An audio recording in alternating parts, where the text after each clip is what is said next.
ئوسامە بن لادن لە هەندەسەوە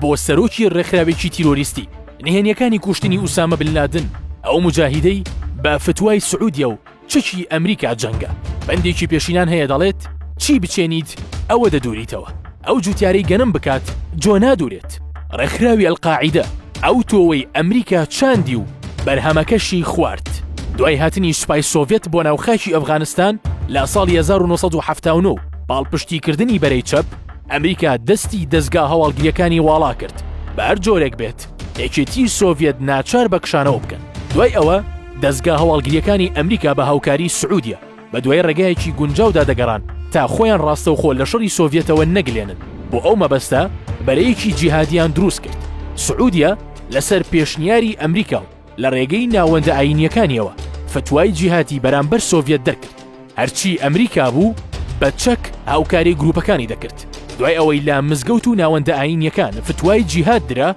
گەنجان لە وڵاتانی عەرەبی و سعودیەوە پەیوەندیان کرد ئوسامە بن لادن کە تا داگیرکردنی ئەفغانستان لەلایەن سۆڤێت و فتوادانی پیاوانی ئاینی سعودیا خەریکی خوێندن بوو ئەو کات هیچ نزیکایەتیەکی لەگەڵ ئەو گروپە توندڕە و پەڕگیرانەدا نەبوو تەنانەت ساڵی 1979 لە زانکۆی مەلیک عەبدولعەزیز لە شاری جەددە لە بەشی هەندەسە دەیخوێند بەڵام دوای ئەو هەوڵە ڕێکخراوەیی سعودیە ئوسامە بن لادن گۆڕانکاری بەسەر بیرکردنەوەی دادێت قيام ساعة في الصف للقتال في سبيل الله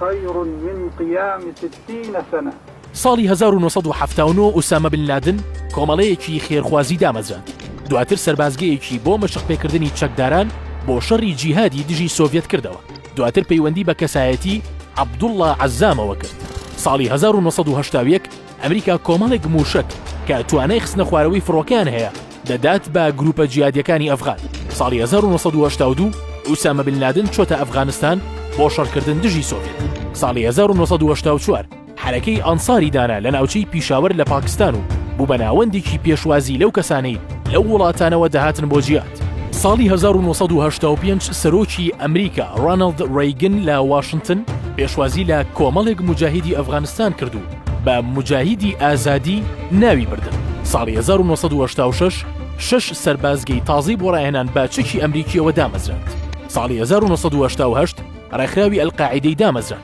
دواتر سۆڤێت ئەفغانستانی جێهێشت ساڵی 1990 سەدام حوسەین هێرشی کردە سەر کوێیت هێزەکانی هاوپەیمانان بە سەرۆکایەتی ئەمریکا جەنگیان دژی سەدام ڕاگەیان لە وڵاتی کوێیتدا لەو کاتەدا ئوسامە بن لادن دژی ئەوەیە سعودیە ببێتە ئەندامی هاوپەیمانە چونکە ئەو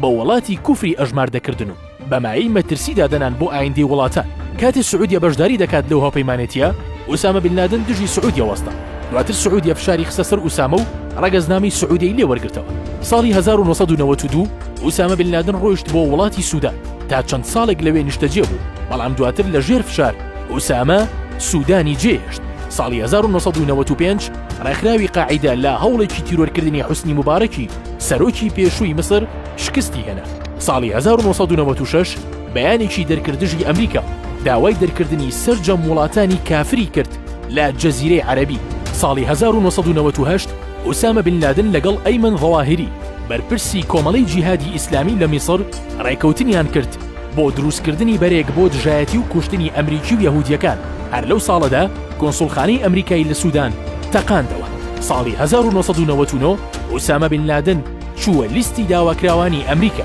11 سپتەمبەری ساڵی 2001 ئوسامە بن لادن لە ڕێگەی ڕێکخستنەکانی توانی بە 4 فڕۆکەوە هێرش بکاتە سەر ئەمریکا زیاتر لە 3000 کەس بکوژێت دوای ئەوە ئەمریکا بە ناوی ڕوبەڕووبوونەوەی قاعیدە هێرشی کردە سەر هەردوو وڵاتی ئەفغانستان و عێراق و داگیری کرد بە درێژایی ئەم کاتە گەڕان بە دوای ئوسامە بن لادن بەردەوام